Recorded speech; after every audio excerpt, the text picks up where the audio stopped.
Сегодня перечислю основные причины чихания у собак и кошек. Будем говорить на примере кошек, но подразумевать и собак. Кроме причин, я даю еще небольшой комментарий, чтобы вы могли постараться сделать что-то самостоятельно. Первое – пыль на помещении. Вы скажете, капитан, очевидность. Конечно, от пыли чихают и животные, и люди.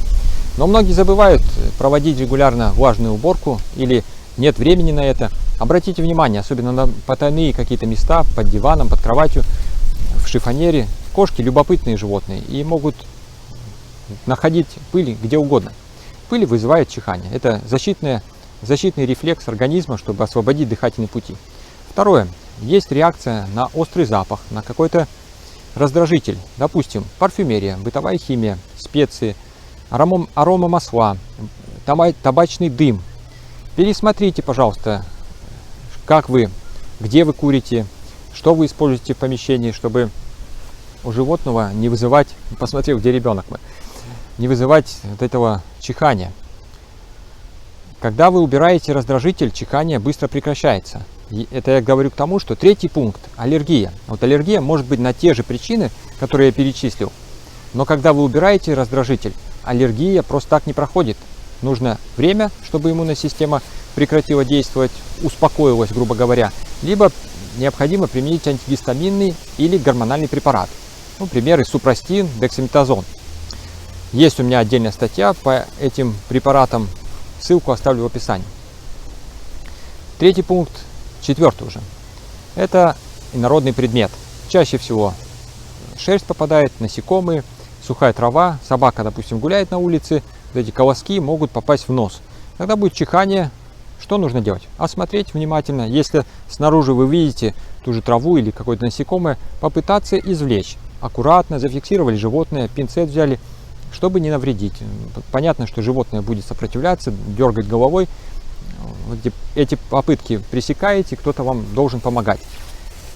Если не видите инородного предмета, можно закапать физраствор, это раствор соли, натрий хлор, 0,9%, продается в обычной аптеке. Берете шприц без иглы, капаете в нос и даете возможность прочихаться животному. Тогда, возможно, выйдет с чиханием инородный предмет. Если не получается, придется обращаться к доктору, потому что инородный предмет может довольно глубоко зайти. Следующий пункт, я уже сбился по счету, это у нас инфекции. Калицвироз, герпес-вирус, хламидиоз. Кроме чихания вы будете наблюдать другой симптом. Выделение из глаз, угнетенное состояние, отказ от корма, температура, рвота, понос, что-то еще. Как помочь? Есть у меня дополнительные материалы, опять же направляю вас в описании.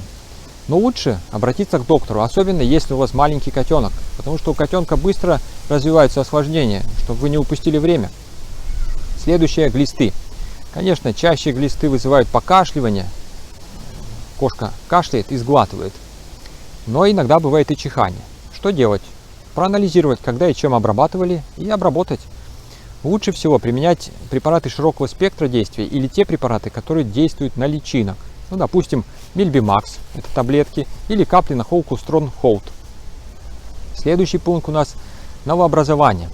Чаще страдают взрослые животные, но иногда и молодые, полипы вырастают. Изменения на слизистых. Мы будем наблюдать чихание с примесью крови обычно, а если новообразование разрастается, затрагивает челюсть, то будет деформация. Вы смотрите на мордочку, а что-то, асимметрию какую-то наблюдаете. Глаз выпячивается или челюсть как-то неровно. Я, может быть, какую-то из причин забыл, дополню в статье. Как обычно, я обещаю статью написать. Как она появится, будет ссылка в описании. Если есть чем меня дополнить, пожалуйста, пишите. Потому что чихание – это распространенный симптом. И не забывайте, что это симптом, и лечить нужно не чихание, а, как обычно я говорю, ищите причину, устраняйте причину, и тогда симптом исчезнет. Не болейте, до новых встреч. Пока-пока, друзья. Это нужно иметь особый талант, дар свыше, как говорят, чтобы напридумывать столько причин для обычного чиха. Раньше, я знаю, люди носили специальные коробочки, в них табачок, и вот в нос засунут, а потом чихают, и получают удовольствие. Действительно, приятно же иногда чихнуть. А у королей были специально обученные люди, со специальными перышками от заморских птичек. Они в нос тоже щекотали и чихали. А все вокруг говорили: «Будь здоров, наш король, если не скажут, то и ого-го будет, беда».